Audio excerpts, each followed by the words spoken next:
আজকের অনলাইন ক্লাসে তোমাদের স্বাগতম।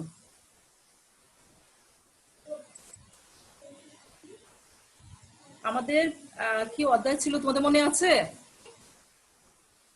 কোন অধ্যায় ছিলাম? ফারিয়া,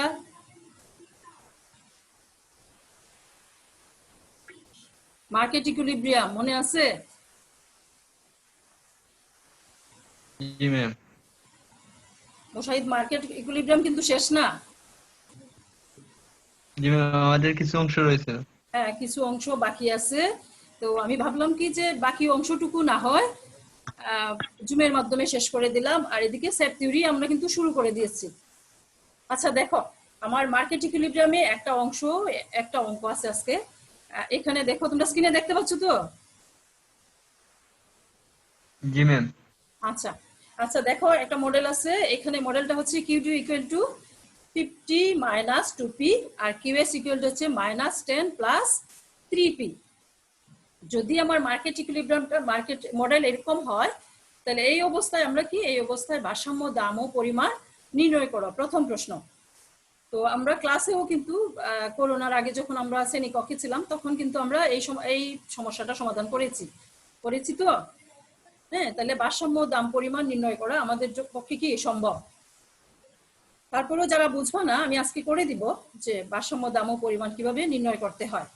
পরের প্রশ্ন হচ্ছে, সরকার একক প্রতি যদি 13% কর আরোপ করে তাহলে ভারসাম্য দাম এবং পরিমাণ কত হবে?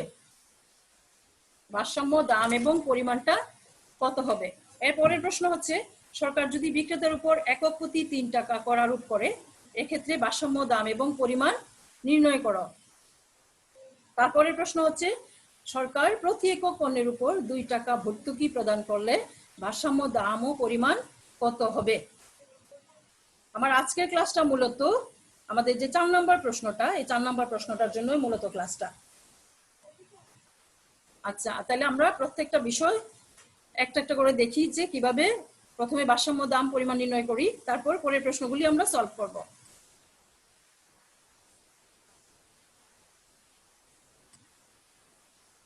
আচ্ছা দেখো, প্রথমে আমাদের মডেল কি ছিল? মডেল ছিল QD equal to 50 minus 2p, QS equal two ছিল মাইনাস 10 প্লাস 3p।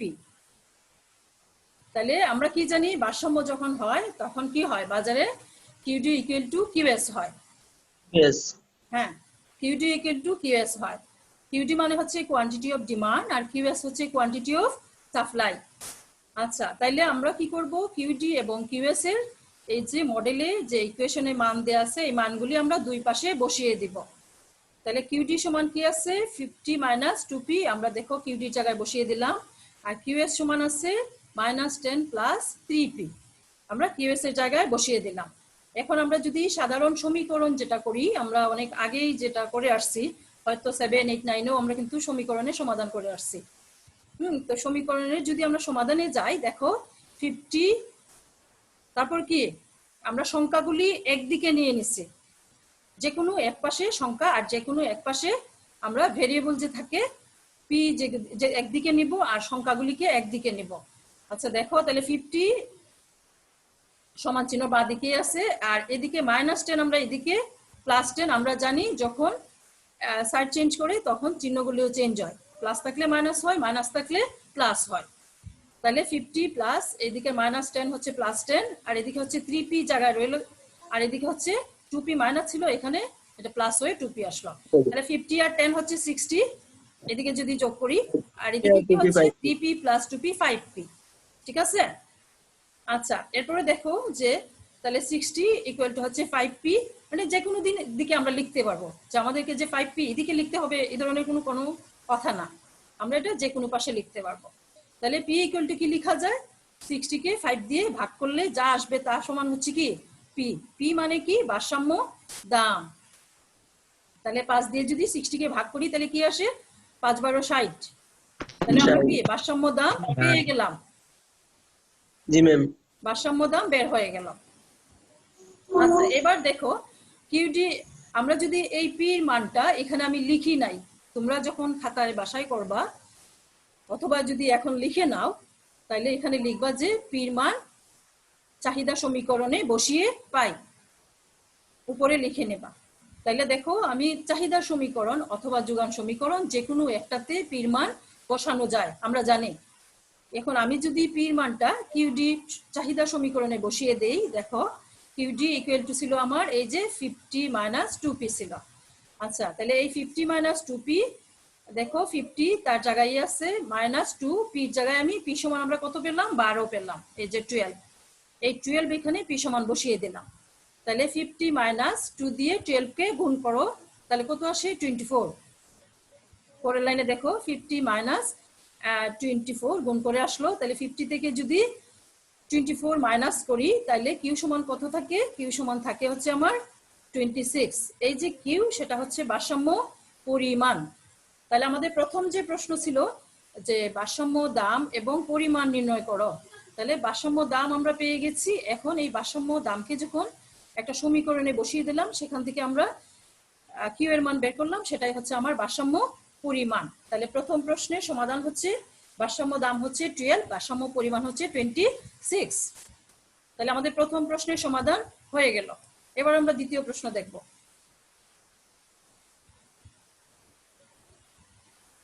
আমাদের পরের প্রশ্ন কি ছিল? পরের প্রশ্ন ছিল,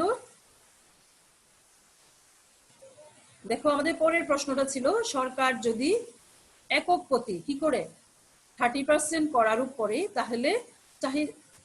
তাহলে আমাদের আবার ভারসাম্য দাম এবং পরিমাণ বের করতে হবে।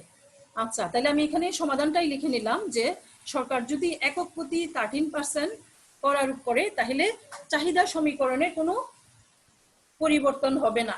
এক্ষেত্রে কিসের পরিবর্তন হয়? এক্ষেত্রে পরিবর্তন হবে যোগান সমীকরণে, যোগানের পরিবর্তন হবে এই ক্ষেত্রে। তাহলে নতুন একটা যোগান সমীকরণ বা একটা নতুন যোগান অপেক্ষক আমরা পাবো। সেটা দেখো যে নতুন যোগান সমীকরণ হচ্ছে কিউএসটি ইকুয়াল টু, আমাদের সমীকরণ কি ছিল? আমাদের সমীকরণ ছিল -10 ছিল। এখানে দেখো পরের লাইনে -10 ঠিকই লিখছি, এখানে দেখো মাইনাস চিহ্নটা নাই, তোমরা দিয়ে দিবা, ঠিক আছে? কিউএসটি ইকুয়াল টু -10 প্লাস 3p ছিল।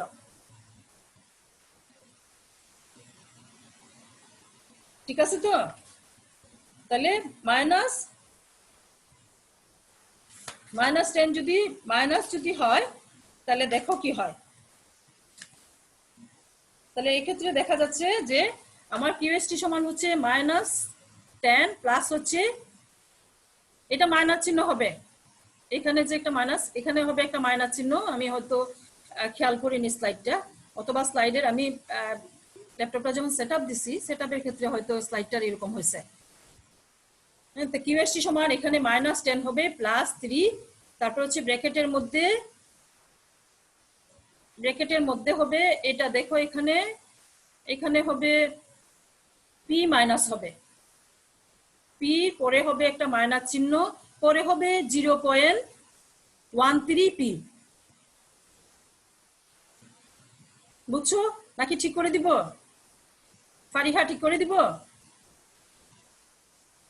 ফারিহা? জি ম্যাডাম। এখানে কি বুঝছো যে -10 হবে এখানে? জি নাকি এটা ঠিক করে দিব? জি না ম্যাডাম, ঠিক করতে হবে না, লিখে ফেলছি তো। ঠিক করে দিব? জি না ম্যাডাম, ঠিক করতে হবে না, লিখে ফেলছি তো। -10 হবে। -10 প্লাস 3, তারপরে পি লিখো, ব্র্যাকেটের মধ্যে পি দিয়ে একটা মাইনাস চিহ্ন দাও। মাইনাস -p হবে। পির পরে হবে মাইনাস, দেখো এখানে পি পরে মাইনাস হবে, মাইনাস হয়ে 0.13p হবে। আচ্ছা জি, আচ্ছা ম্যাডাম। জি আচ্ছা ম্যাডাম। হ্যাঁ, বাকিরা লিখছো? মুশাহিদ আলী, রনি বুঝছো কিনা দেখো, এখানে -10 লিখছো, -10 প্লাস 3 ব্র্যাকেট দিয়ে হবে পি, পি পরে হবে একটা মাইনাস চিহ্ন, পরে হবে 0.13p। এটা 0.13p, এটা হচ্ছে আলাদা, মধ্যে হবে মাইনাস চিহ্ন, ঠিক আছে? আচ্ছা, পরের লাইনে দেখো যে কিউএসটি সমান -10 প্লাস হচ্ছে ব্র্যাকেটের বাইরে 3 ঠিক থাকলো, তাহলে পি থেকে যদি 0.13p মাইনাস করি তাহলে কি আসে? 100 থেকে যদি 13 মাইনাস করো তাহলে কি 87 থাকে? তাহলে এই 87, তাহলে পি মাইনাস হচ্ছে 0.13, তাহলে আমাদের আসবে কত? 0.87 পি। পি থেকে আমি এটা মাইনাস করাতে আমার আসলো 0.87 পি। তাহলে ইকুয়াল টু দেখো -10 প্লাস হচ্ছে এই 3 দিয়ে 0.87 কে গুণ করো, তাহলে কত আসে? 3 7 21 3 8 24 26, এই যে 2.61 পি আসে। এক্ষেত্রে দেখো তাহলে নতুন একটা সমীকরণ পাওয়া গেল, সেটা কি -10 প্লাস 2.61 পি। এটা হচ্ছে নতুন যোগান সমীকরণ। তাহলে আমরা এক্ষেত্রে আমার চাহিদা সমীকরণের কোনো পরিবর্তন নাই, শুধুমাত্র কি যোগান সমীকরণের পরিবর্তন হলো। তাহলে নতুন একটা যোগান সমীকরণ পাওয়া গেল। এক্ষেত্রে আমাদের বাজার মডেলে কি ছিল? নতুন বাজার মডেল হবে। বাজার মডেল কিউডি আগেরটাই আছে 50 - 2p, আর কিউএসটি দেখো নতুনটা হলো -10 প্লাস হচ্ছে 2.61 পি। তাহলে আমরা এতটুকু বুঝছি, এই তো?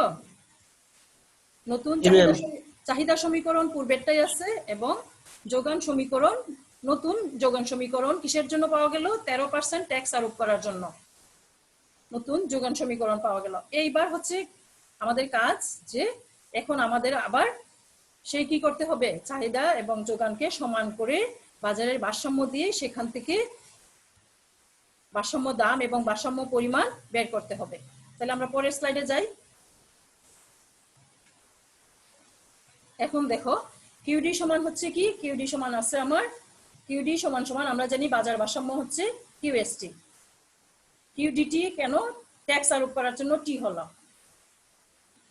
হ্যাঁ, তারপরে দেখো আমার চাহিদা সমীকরণ হচ্ছে 50 - 2p, আগেরটাই আছে, আমরা মান বসিয়ে দিলাম। সমান সমান হচ্ছে -10 প্লাস হচ্ছে 2.61, আমরা যে নতুন যোগান সমীকরণ পেলাম সেটা। এখান থেকে কি করতে হবে? সংখ্যাগুলিকে এক পাশে আর পি গুলিকে আমরা এক পাশে নিয়ে নিব।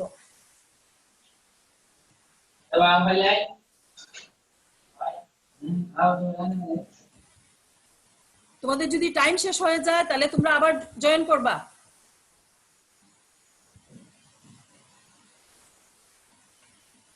জি ম্যাম। আচ্ছা দেখো একটু দ্রুত যাচ্ছি। হ্যাঁ, তারপরে দেখো -2p মাইনাস কি পি গুলি আমরা একপাশে নিয়ে নিলাম, -2p, আর এদিকে প্লাস ছিল, এটা মাইনাস হয়ে আসলো, ইকুয়াল টু হচ্ছে -10, আর এখানে যে ছিল 50 এটা মাইনাস হয়ে আসলো, প্লাস ছিল। এতটুকু আমরা বুঝি। হ্যাঁ, তারপরে লাইন দেখো যে মাইনাস, এই দুটো যোগ করলাম, যোগ করলে কত আসলো? -4.61 পি, আর এদিকে হলো কি -60। তো দুই পাশে মাইনাস আমরা বাদ দিলাম, বাদ দিয়ে কত আসলো? 4.61 পি। এই পাশে মাইনাস চিহ্ন নাই, দুটা ক্রস হয়ে গেল। আমরা জানি সমান চিহ্নের দুই পাশে যদি মাইনাস চিহ্ন থাকে তাহলে বাদ দেওয়া যায়। তাহলে এই পাশে 60, তাহলে পি সমান কত আসে? 60 ভাগ হচ্ছে 4.61। ক্যালকুলেটরে ভাগ করলে যা আসবে তা, পি সমান এখানে আমার মান বের হলো কি 30.01। হ্যাঁ 01, 13.01, সেটা কি? ভারসাম্য দাম। পি সমান যেটা আমরা বের করলাম, ট্যাক্স আরোপ করার পর আমার ভারসাম্য দাম হচ্ছে 13.01। এখন দেখো এই পাশে দেখো, দেখা যাচ্ছে? এই পাশে দেখো, এবার আমরা কি করব? পির মান কি করব? পির মান যে কোনো একটা সমীকরণে আমরা বসিয়ে দেই। তো যে কোনো সমীকরণে তোমরা এখানে যদি লিখো লাইন একটা খাতার মধ্যে যে পির মান আমরা চাহিদা সমীকরণ অথবা যোগান সমীকরণে যে কোনো একটাতে বসানো যাবে। তাহলে আমি কি করছি এখানে দেখো, কিউডিটি তার মানে কি চাহিদা সমীকরণে বসিয়ে দিলাম। তোমরা এখানে একটা লাইন লিখবা যে এখন পির মান চাহিদা সমীকরণে বসিয়ে পাই। তাহলে কিউডিটি সমান হচ্ছে 50 - 2p, আমার চাহিদা সমীকরণ আগেরটাই ছিল। তাহলে এখানে আমি পির মান বসিয়ে দিলাম, 50 - 2 ইন্টু পির মান হচ্ছে কত? 13.01 বসিয়ে দিলাম। তাহলে 50 থেকে 2 দিয়ে গুণ করো, ব্র্যাকেটের বাইরে 2 আছে, গুণ করার পরে 26.02 আসে। সেটা 50 থেকে আমরা কি করব? মাইনাস করব। 50 থেকে মাইনাস করার পর কিউ সমান দেখো কত থাকে? কিউ সমান হচ্ছে 23.98। সেটা কি? সেটা হচ্ছে ভারসাম্য পরিমাণ। তাহলে আমরা কি করলাম, আমাদের 2 নম্বর যে প্রশ্ন ছিল সেই প্রশ্নটা সমাধান আমাদের হয়ে গেছে নাকি? আচ্ছা, তাহলে 2 নম্বর প্রশ্ন সমাধান শেষ। এবার আমরা পরের স্লাইডে যাচ্ছি। এরপরের প্রশ্ন কি ছিল, সরকার বিক্রেতার উপর যদি প্রতি একক দ্রব্যের জন্য 3 টাকা কর আরোপ করে, এক্ষেত্রে ভারসাম্য দাম এবং পরিমাণ কত হবে? যেহেতু বি নাম্বার আমরা সমাধান করতে পারছি, তাহলে সি কি সমাধান করা সম্ভব? মুশাহিদ আলী, রনি, জি ম্যাম। যেহেতু বি নাম্বার আমাদের সমাধান করা সম্ভব হয়েছে যে ট্যাক্স আরোপ করার পর কি হয়, প্রতি একক দ্রব্যের জন্য যখন ট্যাক্স আরোপ করা হয় তখন কি হয়, আমাদের চাহিদা সমীকরণের কোনো পরিবর্তন হয় না, কেবলমাত্র যোগান সমীকরণের পরিবর্তন হয়। কি ধরনের পরিবর্তন হয়? যোগানে যে আমাদের মনে করো আমার যোগান সমীকরণ কি ছিল, -10 + 3p ছিল। তোমাদের খাতায় যদি লিখে থাকো দেখো, যোগান সমীকরণ হচ্ছে কিউএস সমান ছিল আমার -10 + 3p। তাহলে কি হবে, -10 + 3, তারপর ব্র্যাকেট দিয়ে p মাইনাস হবে 3, তারপরে আমরা এটা একটা নতুন যোগান সমীকরণ পাবো এখান থেকে। তাহলে আসবে -10 প্লাস কত আসবে, 0.3 আসবে, p - 0.3, p - 0.3p।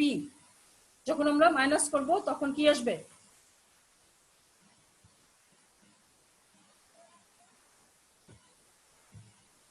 বুঝছো নাকি বুঝো নাই? আচ্ছা দেখো, এটা তোমাদের জন্য বাড়ির কাজ, হোমওয়ার্ক তো দেয়া লাগবে, একটা চেষ্টা করবো। 0.97 -10 + 3 0.97 তাই আসে। 3 মাইনাস হলে তো এরকমই হবে, -10 + 3 3 মাইনাস। আর যদি ডাইরেক্ট মাইনাস করি, এখানে পার্সেন্টেজ নাই, তাহলে ডাইরেক্ট টাকা মাইনাস হবে, p - 3 হবে।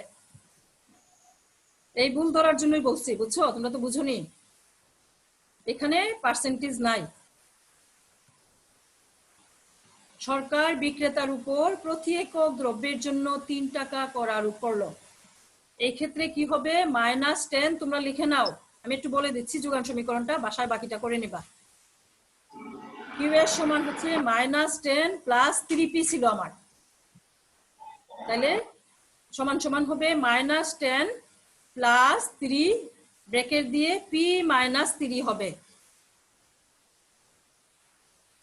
বুঝছো? এখানে পার্সেন্টেজ থাকলে 0.3 হতো, পার্সেন্টেজ না থাকার কারণে ডাইরেক্ট 3 টাকাই মাইনাস হচ্ছে p থেকে। তাহলে ব্র্যাকেটের বাইরে কি ছিল, সেটা হবে -10 + 3 দিয়ে ব্র্যাকেটের ভিতরে যেগুলি আছে সেগুলিকে গুণ করো, -10 + 3p প্লাসে মাইনাসে মাইনাস, তারপর 3 3 কত 9, তাহলে কি আসবে, -1 + 3p -10 + 3p -9 3p -19 আসবে। আসছে তো? জি। তাহলে -10 + 3p -9, তাহলে কত আসে সব পরের লাইনে, 3p -19 3p মাইনাস, এদিকে -10 আছে, এদিকে -9 আছে, দুটো মাইনাস যোগ হবে, -29 + 3p হবে।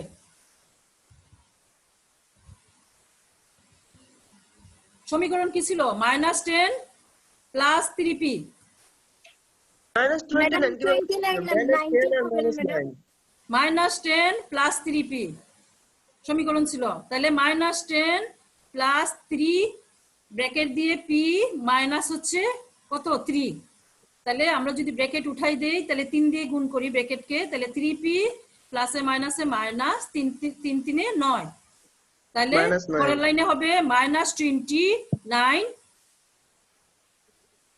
19 হবে, -10 আর 19 হবে 19, জি ম্যাম -19 হয়েছে তো? জি। 3p minus 9 10 আর 9 -10 -9 জি ম্যাম। তাহলে কত আসলো মাইনাস 3p minus 19। হ্যাঁ 3p -19 এটা হচ্ছে আমার নতুন যোগান সমীকরণ। এখন আমাদের কাজ কি হবে, এই যোগান সমীকরণ এবং চাহিদা সমীকরণ হচ্ছে আগেরটাই আছে, চাহিদার কোনো পরিবর্তন নেই। তাহলে আগের চাহিদা সমীকরণ এবং নতুন যোগান সমীকরণকে আমরা ইকুয়াল ধরে সেখান থেকে ভারসাম্য দাম এবং ভারসাম্য পরিমাণ আমরা বের করতে পারবো। এখন বাসা করতে পারবো তো? জি ম্যাম। আচ্ছা আচ্ছা, তাহলে আমরা পরেরটা যাচ্ছি। দেখো পরের প্রশ্নটা হচ্ছে, পরের প্রশ্ন হচ্ছে একক প্রতি 2 টাকা ভর্তুকি যদি প্রদান করা হয় তাহলে বাজারে ভারসাম্য কি ধরনের হবে? প্রশ্ন ছিল, তোমাদের প্রশ্নটা তোমরা লিখছো কিনা আমি জানি না। যদি ভারসাম্য একক প্রতি যদি 2 টাকা করে ভর্তুকি বা সাবসিডি, এর আগে আমরা একটু দেখি যে সাবসিডি কি জিনিস জানো? তোমরা বুঝো সাবসিডি কি? জি ম্যাম। কি এটা? সাবসিডি হইতেছে ম্যাম কোন পণ্য উৎপাদনের ক্ষেত্রে যদি সরকার কোনো সুবিধা দেয়, যে পণ্যের উপকরণের দাম কমিয়ে দেয় বা পণ্যটার উপর যে আগে করছিল ওই করটা যদি কমিয়ে দেয়, তাহলে এটা ভর্তুকি প্রদান করা হয়। মনে করো বাংলাদেশ হচ্ছে একটা কৃষি প্রধান দেশ, এই তো আমরা কৃষি দিয়ে বেশিরভাগ উদাহরণ দিই, তাই না? জি যে ম্যাম। বাংলাদেশে মনে করো এবার প্রচুর বন্যা হলো, তাই তো? এখন বন্যা হওয়ার ফলে কি হয়, দেশে প্রচুর কৃষি ক্ষেত্রে ক্ষতিগ্রস্ত হচ্ছে। এখন কৃষি ক্ষেত্রে চাষিদের কি, চাষিরা যদি ক্ষতিগ্রস্ত হয় এক্ষেত্রে সরকার কৃষকদের যদি কোনো ধরনের সাবসিডি দেয়, কৃষকদের যে ক্ষতিপূরণ দিবে সেটাই কি, সেটাই হচ্ছে সাবসিডি। অর্থাৎ কৃষি পণ্যের উৎপাদনটা বৃদ্ধি করার জন্য কৃষকদেরকে যে ক্ষতিগ্রস্ত হলো সেই ক্ষতিগ্রস্ত পুষিয়ে দেওয়ার জন্য সরকার থেকে যে বিশেষ প্রণোদনা দেওয়া হয় কৃষকদের জন্য, যে ইনসেনটিভ দেয় সরকার থেকে, সেটাই হচ্ছে সাবসিডি বা ভর্তুকি। তারপরেও আমরা একটু বলি যে ভর্তুকি হচ্ছে এক ধরনের কি সরকারি সাহায্য। তোমরা কি লিখবা খাতায়? জি ম্যাডাম। খাতায় লিখবা নাকি আমি বলে যাব শুধু বুঝবা কোনটা? বললেই হবে নাকি লিখবা? বললেই হবে ম্যাম, বলেন। বলি, আচ্ছা। তাহলে সাবসিডিটা হচ্ছে এক ধরনের কি, সাবসিডি হচ্ছে এক ধরনের সরকারি সাহায্য। হ্যাঁ, কোনো বিশেষ পণ্যের উৎপাদনকে উৎসাহিত করার জন্য সরকার সাবসিডি প্রদান করে থাকেন। সাধারণত তাদেরকে সাবসিডি দেওয়া হয়, সাধারণত উৎপাদনকারী যারা, প্রোডিউসার যারা, তাদেরকে এই সাবসিডিটা প্রদান করা হয়। প্রোডিউসার কারা? বিক্রেতা, যে উৎপাদন করে বাজারে নিয়ে আসে তাকে কি বলি আমরা? বাজারে যারা বিক্রি করে তাদেরকে আমরা বিক্রেতা বলি। এই সাবসিডিটা সবসময় কাদের উপর হয়? উৎপাদনকারীদের উপর হয়। আমরা যারা বাজারে ক্রয় করতে যাই আমরা কি ভোক্তা বা কনজিউমার, আমাদের উপর কিন্তু এই সাবসিডি বর্তায় না, এই সাবসিডি দেওয়া হয় বিক্রেতার উপরে। এই সাবসিডিটা হচ্ছে উৎপাদনকারীর জন্য। সরকার কোনো বিশেষ পণ্যের উৎপাদনকে উৎসাহিত করার জন্য এই সাবসিডিটা উৎপাদনকারীদেরকে দিয়ে থাকেন। ভারসাম্যের উপর যদি সাবসিডি প্রদান করা হয় এক্ষেত্রে যোগান রেখার পরিবর্তন হবে এবং চাহিদা রেখা আগের জায়গায় থাকবে। অর্থাৎ সাবসিডি দেওয়া মানে হচ্ছে তাকে কি পজিটিভ ইনসেনটিভ দেওয়া হলো। যদি তার জন্য এটা হচ্ছে একটা বড় ধরনের, উৎপাদনকারীর জন্য হচ্ছে এটা একটা বড় ধরনের সুবিধা। এক্ষেত্রে কি হবে, এক্ষেত্রে সাবসিডি যখন দেওয়া হয় তখন উৎপাদনকারীর কি হবে, ভারসাম্যের উপর যখন সাবসিডি দেওয়া হবে তখন যোগান রেখাটা ডান দিকে, আগের যোগান রেখার নিচের দিকে শিফট করবে। অর্থাৎ আগের যোগান রেখা ডানে, নতুন যোগান রেখাটা শিফট করবে। আচ্ছা, এর আগে আমরা ম্যাথমেটিক্যালি বিষয়টা একটু দেখে নেই যে একক প্রতি যদি 2 টাকা ভর্তুকি প্রদান করা হয় তাহলে ভারসাম্য দাম এবং পরিমাণ কত হবে আমাদের প্রশ্ন। আচ্ছা, তাহলে আমরা বুঝে নিলাম যে সাবসিডিটা দেওয়া হয় হচ্ছে উৎপাদনকারীর উপর। হ্যাঁ, উৎপাদনকারীকে সাবসিডি দেওয়া হয়। তাহলে দেখো, তাহলে নতুন যোগান একটা সমীকরণ হবে। আমাদের আগের যোগান সমীকরণ ছিল -10 + 3p। তাহলে ভর্তুকি দেওয়ার পর দেখো নতুন যোগান সমীকরণ কি ধরনের হয়। তাহলে -10 + 3 ব্র্যাকেট দিয়ে p প্লাস হচ্ছে s, s মানে হচ্ছে এখানে সাবসিডি। সাবসিডিটা তার এই p এর সাথে উৎপাদনকারী বা যোগান সমীকরণ আছে, এই যোগান সমীকরণে p এর সাথে সাবসিডিটা যোগ হবে। ট্যাক্স দিলে কি হয়, মাইনাস হয়, আর সাবসিডি দিলে হচ্ছে প্লাস হয়। আমরা এটাই মনে রাখবো যে যখন ট্যাক্স দেওয়া হয় তখন হচ্ছে পি থেকে মাইনাস হয়, আর যখন সাবসিডি দেওয়া হয় তখন পির সাথে যোগ হয়। তাহলে দেখো পরের লাইনে -10 + 3 ব্র্যাকেটের মধ্যে হচ্ছে পি প্লাস হচ্ছে এর সমান হচ্ছে ভর্তুকি হচ্ছে 2 টাকা, 2 টাকা বসিয়ে দিলাম। তারপর হচ্ছে -10 প্লাস বাইরে 3 দিয়ে ব্র্যাকেটেরটা গুণ করো 3p প্লাস হচ্ছে 3 2 হচ্ছে 6। তাহলে কি আছে -10 আর এদিকে হচ্ছে 3p প্লাস 6। তো -10 থেকে +6 মাইনাস করো, তাহলে কি থাকবে -4, 3p + 4 আর প্লাস 3p জায়গায় রয়ে গেল। তাহলে আমাদের নতুন যোগান সমীকরণ আমরা পেয়ে গেলাম, তাই তো? আচ্ছা, তাহলে পরের লাইনে আমরা যাই।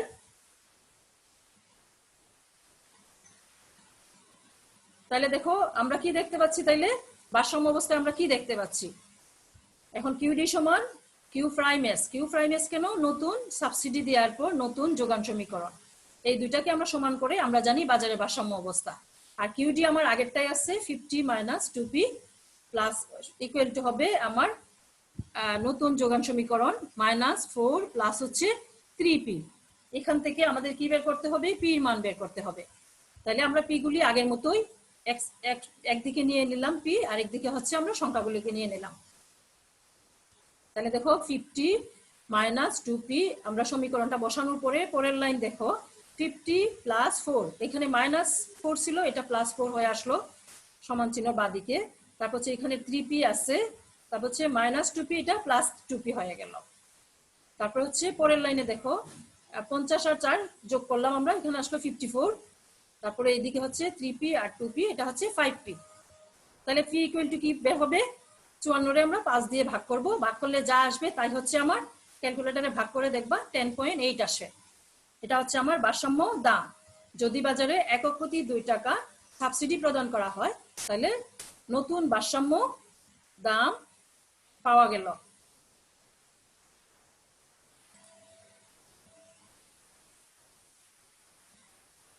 আচ্ছা, এরপর আমাদের কি কাজ, এরপর হচ্ছে আমাদের কাজ ভারসাম্য পরিমাণ বের করা। এখন পি মান যদি আমরা চাহিদা অপেক্ষকে বসিয়ে দেই, তোমরা যে কোনো একটাতে বসাতে পারবা, চাহিদা অপেক্ষক অথবা যোগান অপেক্ষক। এখানে দেখো এটা চন্দ্রবিন্দু আসলো, এটা বানানটা ভুল আছে।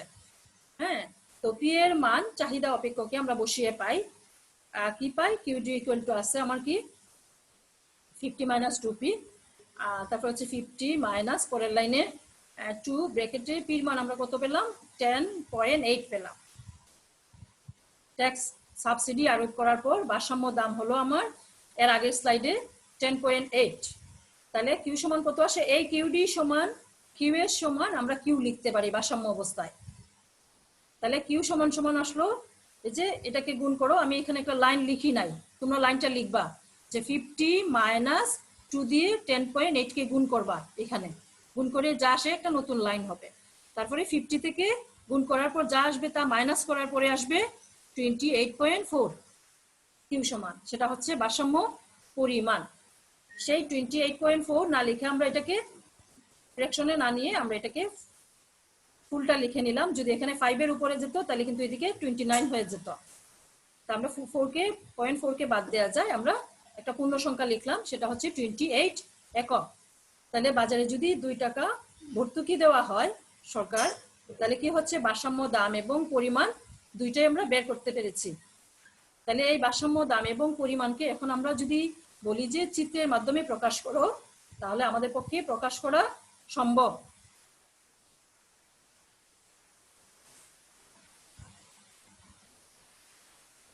এখন একটা স্লাইড আসছে, দেখো বাজার ভারসাম্যের উপরে ভর্তুকির প্রভাব, যেটা আমরা চিত্রের মাধ্যমে প্রকাশ করব।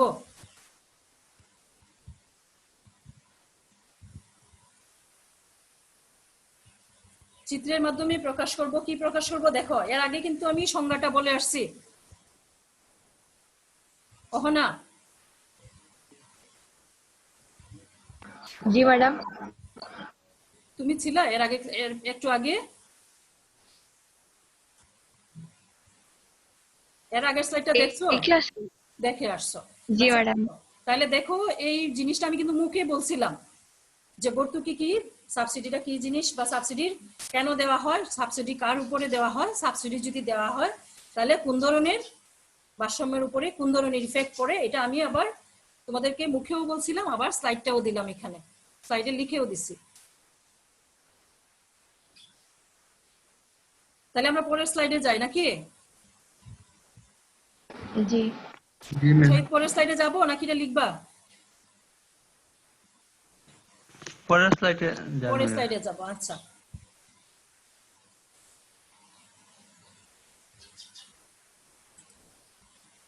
পরের স্লাইড হচ্ছে আমরা যে একটু আগে বিষয়টা বলে আসলাম, সেটা কি করা, সেটা হচ্ছে চিত্রের মাধ্যমে প্রকাশ করা। যদি বাজারে 2 টাকা সাবসিডি দেওয়া হয় তাহলে বাজারে কোন ধরনের ইফেক্ট পড়ে আমরা প্রতিটা স্লাইডে ম্যাথমেটিক্যালি দেখে আসছি। এখন আমাদের প্রশ্ন থাকবে যে বিষয়টাকে আমরা চিত্রের মাধ্যমে প্রকাশ করো। তা আমরা যদি চিত্রের মাধ্যমে প্রকাশ করি, আমরা জানি আমরা কিন্তু চিত্র আঁকতে পারি নাকি? আঁকা যায় মুশাহিদ? আমরা চিত্র তো আঁকতে পারি নাকি? জি ম্যাম। পারি না? আঁকতে পারি আমরা। আচ্ছা, তাইলে দেখো এখানে হচ্ছে ভূমি অক্ষ। আমরা এইভাবে যদি চিত্রটা নেই, এটা হচ্ছে একটা অ্যাক্সিস, এটা হচ্ছে একটা আরেকটা অ্যাক্সিস বা অক্ষ। তাইলে এখানে দেখো এটা হচ্ছে ভূমি অক্ষ আর এটা হচ্ছে লম্ব অক্ষ। ভূমি অক্ষের নাম হচ্ছে হরাইজন্টাল অ্যাক্সিস আর এটাকে বলে ভার্টিক্যাল অ্যাক্সিস। আচ্ছা, তাহলে ভূমি অক্ষে কোনো দ্রব্যের পরিমাণ, চাহিদা বা যোগানের পরিমাণ, যে কোনো একটা পরিমাণ লিখলাম, তার মানে হচ্ছে চাহিদা এবং যোগান দুইটার পরিমাণই ভূমি অক্ষে বসবে। আর এদিকে নিলাম আমরা হচ্ছে দাম। তাইলে দেখো প্রাথমিক অবস্থায় আমাদের চাহিদা রেখা হচ্ছে এই এস প্রাইম,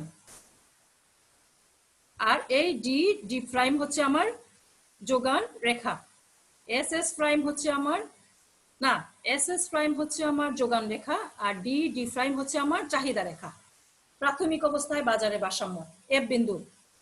বুঝছি এতটুকু?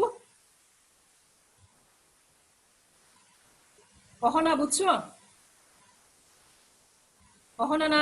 জি জি ম্যাডাম জি। এতটুকু বোঝা গেল যে আমরা যখন বাজারের ভারসাম্য চিত্রে আঁকি তাহলে প্রাথমিক অবস্থায় বাজারের ভারসাম্য হচ্ছে আমার এফ বিন্দু, যেখানে চাহিদা রেখা ডি প্রাইম এবং যোগান রেখা হচ্ছে এস প্রাইম। এই এস প্রাইম যোগান রেখা এবং ডি প্রাইম চাহিদা রেখাকে এফ বিন্দুতে ছেদ করছে। যে বিন্দুতে ছেদ করে সেই বিন্দুটাই আমরা জানি কি ইকুইলিব্রিয়াম পয়েন্ট বা ভারসাম্য বিন্দু। তাহলে এই ক্ষেত্রে ভারসাম্য দাম হচ্ছে ও P1 আর ভারসাম্য পরিমাণ হচ্ছে ও Q1। আচ্ছা, এখন বলছি কি যে সাবসিডি প্রদান করা হলো, সরকার যদি সাবসিডি প্রদান করে উৎপাদনকারীর উপর, আমরা জানি যারা প্রডিউসার, যারা উৎপাদন করে তাদেরকে সাবসিডি দেওয়া হয়। যখন বাজারে সাবসিডি দেওয়া হয় তখন চাহিদা রেখার কোনো পরিবর্তন হয় না, শুধুমাত্র যোগান রেখার পরিবর্তন হয়। কোন ধরনের পরিবর্তন হয়? যোগান রেখাটা পূর্বের যোগান রেখার ডান দিকে অর্থাৎ নিচের দিকে শিফট করে অর্থাৎ স্থানান্তরিত হয়। আচ্ছা, বাজারে যখন সাবসিডি দেওয়া হলো, দেখো নতুন যোগান রেখা হলো, এটা হচ্ছে এস এস, এখানে SUB লিখছি, এটা হচ্ছে সাবসিডি, অর্থাৎ সাবসিডি দেওয়ার পর নতুন যোগান রেখা। বাজারে যদি সাবসিডি দেওয়া হয় যোগান রেখা পূর্বের যোগান রেখার নিচে শিফট করে, তাহলে যদি শিফট করে তাহলে কি অবস্থা হয়? তাহলে দেখো এক্ষেত্রে বাজারের দাম পূর্বে কি সাবসিডি আরোপ করার পূর্বে দাম ছিল OP1, সাবসিডি দেওয়ার পরে দাম হচ্ছে OP2, তার মানে কি দাম কমে গেল, দাম কমে গেল। এদিকে দেখো পরিমাণ, সাবসিডি দেওয়ার পূর্বের পরিমাণ ছিল OQ1 আর সাবসিডি দেওয়ার পরে পরিমাণ হচ্ছে OQ2। অর্থাৎ যদি বাজারে সাবসিডি দেওয়া হয় চাহিদার কোনো পরিবর্তন হয় না, যোগান রেখার পরিবর্তন হয়, এক্ষেত্রে দাম কমে গেল, চাহিদার মানে আর পরিমাণটা হচ্ছে বেড়ে গেল। তাহলে কোন ধরনের প্রভাব হলো বাজারের উপরে? আমরা কি বলতে পারবো? যদি বাজারে ভারসাম্যের উপর ভর্তুকি প্রদান করা হয় তাহলে কি হয়? দাম হ্রাস পায় আর কি বিক্রয়ের পরিমাণটা বৃদ্ধি পায়, বিক্রয়ের পরিমাণটা বৃদ্ধি পায় আর দামটা হ্রাস পায়। দাম কতটুকু হ্রাস পেল? OP1 থেকে OP2 তে আসলো, এই এতটুকু জায়গা P1 P2 পরিমাণে জায়গা দাম হ্রাস পেল। আর পরিমাণ বৃদ্ধি পেলে হচ্ছে Q1 Q2 পরিমাণে। তাহলে আমরা বুঝছি। জি ম্যাম। তাহলে সরকার কি করে? সরকার সবসময় হচ্ছে উৎপাদনকারীকেই সাবসিডি প্রদান করে, সাবসিডিটা বেশিরভাগ উৎপাদনকারীকে দেয়, তবে মাঝে মধ্যে ভোক্তাদেরকে, কনজিউমার যারা তাদেরকে প্রদান করে। যদি আমরা মনে করি যে ভোক্তাকে দেওয়া হলো, মানে যারা আমরা ক্রেতা যাব, ভোক্তা কারা? ক্রেতা যারা আমরা বাজারে যাই, হ্যাঁ, কনজিউমার যারা, যদি কনজিউমারের উপর ট্যাক্স আরোপ করে, ট্যাক্স না, এখানে সাবসিডি হবে। আচ্ছা, যদি কনজিউমারের উপর, কনজিউমার বা ভোক্তা যারা, তাদের উপর যদি সাবসিডি দেওয়া হয়, তাহলে ভারসাম্যের কোন ধরনের প্রভাব হবে একটু বলতে পারবা? আমরা এখানে দেখছি উৎপাদনকারীর উপর সাবসিডি দেওয়া হলো চিত্রের মধ্যে। উৎপাদনকারীর উপর পরিবর্তন হবে যদি, তাহলে উৎপাদনকারীর উপর দিলে হচ্ছে যোগান রেখার পরিবর্তন হয়, আর যদি ভোক্তার উপর দেওয়া হয় তাহলে কি হবে? চাহিদা অপেক্ষকের চাহিদা রেখার পরিবর্তন হবে। এই ক্ষেত্রে চাহিদা রেখাটা কি হবে? পুরাতন চাহিদা রেখার ডান দিকে শিফট করবে, মানে উপরের দিকে।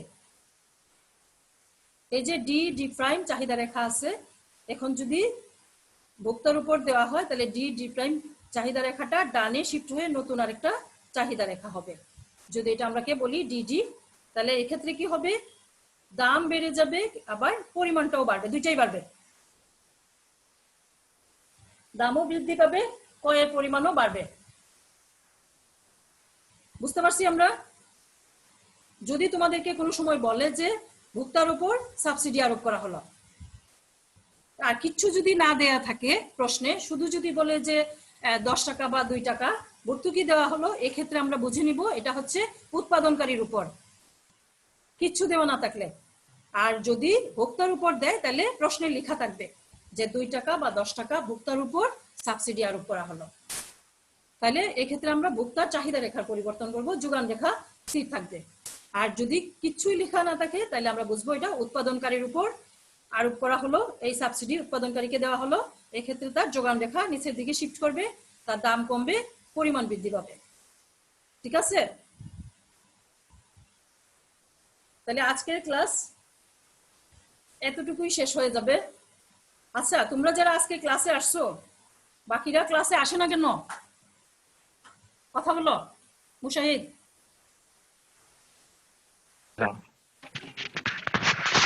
অন্যান্য ক্লাসে তুমি বাকিদের সাথে তোমাদের যোগাযোগ হয় নাকি যোগাযোগ প্রায় হয় 20 না? থেকে 25 জনের উপরে। হ্যাঁ, প্রথম দিকে 25 জনের উপর ছিল, এই তো? জি। এখন তো ক্লাস খুব কম করে, কেন? পড়াশোনা করতে ভালো লাগে না নাকি? তাহলে আমরা কি জুমে ক্লাস দিব নাকি রেকর্ডও দিব, কোনটা তোমাদের কি মনে হয়? জুমে ক্লাস নিলে ম্যাম ভালো হয়। জুমে ভালো হয়, আবার জুমেরটা আমরা ভিডিও করতে পারবো, কোনো অসুবিধা নাই। সেই ভিডিওটা আমি আবার ইউটিউবে আপলোড দিতে পারবো। ইউটিউবে যদি আপলোড দেই, আমার প্রত্যেকটা ভিডিও কিন্তু ইউটিউবে আছে। তোমরা যদি আমার লিংকে যাও, কোনো সময় ক্লাস মিস করো, তাহলে লিংকে গেলে তোমরা ওখানে ভিডিওটা দেখতে পারবা। আচ্ছা, তাহলে আজকে যারা আসো এরা কি সাবস্ক্রাইব করছো নাকি করোনি? ভিডিও যে দিলাম এতদিন, ক্লাস যে দিলাম, সাবস্ক্রাইব করছো? জি ম্যাম। হ্যাঁ, কখনো জি ম্যাডাম। সাবস্ক্রাইব করছো?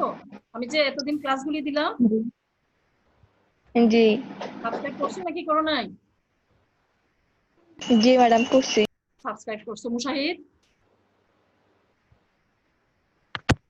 জি ম্যাম। সাবস্ক্রাইব করছো? তোমরা যদি সাবস্ক্রাইব করো তাহলে না ক্লাসগুলি, আমার ইউটিউব চ্যানেলটা আরো স্ট্রং হলো, ইউটিউবে অনেকগুলি ক্লাস থাকবে। তোমরা যখন সেকেন্ড ইয়ারে যাবা, আমি মাস্টার্স এর মাইক্রো দিচ্ছি, তো মাস্টার্স এর মাইক্রোর সাথে, মাইক্রো ইকোনমিক্স এর সাথে তোমাদের সেকেন্ড ইয়ারের মাইক্রো ইকোনমিক্স এর অনেক মিল আছে টপিক গুলা। হ্যাঁ, তোমরা ওখানে লিংকে গেলেই ক্লাসগুলি দেখতে পারবা। আমার লিংকে যদি ঢুকো তাহলে মাইক্রো ইকোনমিক্স এর সেকেন্ড ইয়ারে গেলে মাইক্রো ইকোনমিক্স এর ক্লাস, মাস্টার্স এর ক্লাসগুলি দেখলেই তোমাদের হয়ে যাবে। তারপর থার্ড ইয়ারের ক্লাস দেওয়া আছে, ফোর্থ ইয়ারের ক্লাস দেওয়া আছে, লিংকে আছে। ফোর্থ ইয়ার থার্ড ইয়ারের ক্লাসগুলি ওখানে দেখতে পারবা। অনেক সময় ক্লাস মিস হয়, তো হয় না? কলেজ তো সারা জীবন বন্ধ থাকবে না, এক সময় খুলে যাবে না? খুলবে ইনশাল্লাহ, আর জি এরকম ম্যাম। থাকবে না হয়তো বা, যদি খুলে তারপরেও দেখবা ইউটিউবে ক্লাস দিব, ইউটিউবে তোমরা চ্যানেলগুলিতে লিংকে গেলে তোমরা ক্লাসগুলি দেখতে পারবা। তাহলে আজকে তোমরা কজন ছিল? 8 জন 7 জন নাকি 7 জন ছিল। তো তোমরা কষ্ট করে ক্লাসটা অনেক মনোযোগ দিয়ে অনেকক্ষণ ধরে তোমরা থাকছো, অনেক কষ্ট করে তোমরা ক্লাসটা শুনছো।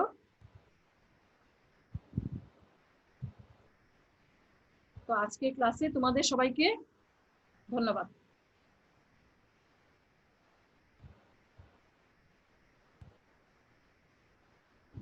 जी आदाब मैडम। আসসালামু আলাইকুম ম্যাম। আসসালামু আলাইকুম। ওয়ালাইকুম আসসালাম।